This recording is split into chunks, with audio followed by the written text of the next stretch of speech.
everybody that I've talked to recently or seen in our groups, they all get out of the military. They all want to start a hat company, a t-shirt company, a coffee company, or a liquor company. And 6 months later, they're $10,000 in debt and don't know what the hell just happened. So, what was your experience like when you first started selling your coffee? Because a lot of people think, okay, I have an LLC. Now all of a sudden the floodgates are going to open up and all this money is going to come to me, and they don't realize the work you got to put in. So tell us about those first couple of weeks of you starting your company. Some of the things that you had to do to get the company off of the ground.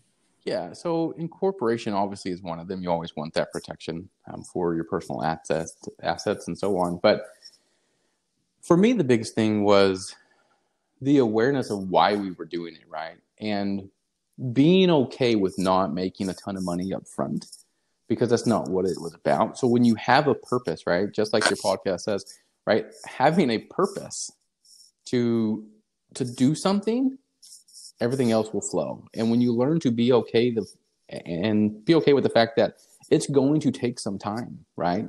You don't need to drop $100,000 in the first couple of days or the first month in order to get things up and going.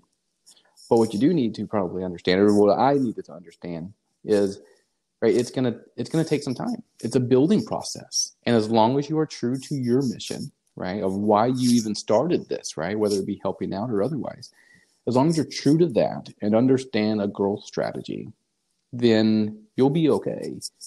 I mean, I know exactly what you're talking about. I have some friends that have gotten out and started companies and, did a business loan, and then they're, hundreds, thousands of dollars in debt. And then they're like, oh my gosh, I can't do this. And, I think they wanted to maybe grow too fast, because there is an art to growing, right? If you grow too slow, it's not very good. But if you grow too fast, it's also not very good, because you collapse on yourself. But understanding how much to grow and being okay with that growth, I think, is key.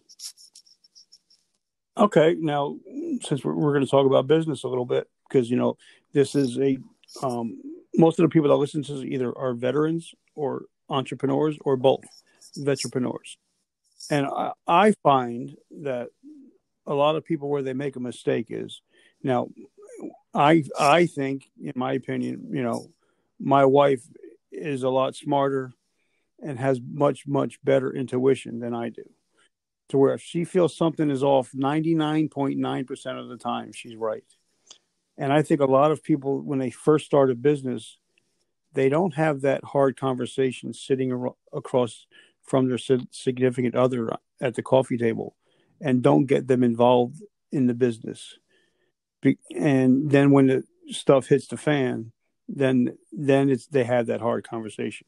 So tell us about that conversation when you decided to finally start a coffee company with your wife. Yeah. So one, I also married somebody way smarter than I am. Don't ever tell her I said that, but Don't worry about it. Nobody's going to hear this anyway. Perfect.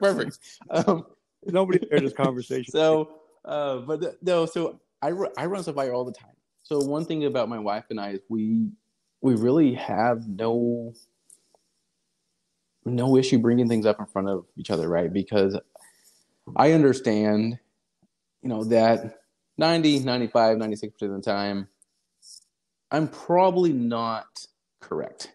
But you know who is always correct? Not necessarily my wife, but the combination between the wife and I, right? The best decisions can be made as a group, right? Two minds are better than one. And in fact, my wife taught me this years ago when I first met her, which is it's okay to be wrong.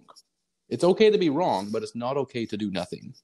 So, right. And what I mean by that is, so when we had our conversation, and we still have conversations all the time about little tiny adjustments that we're making in the company. And when we have those conversations, though, I've learned that it's okay if her idea fits better than mine, then why would I try to shove my idea into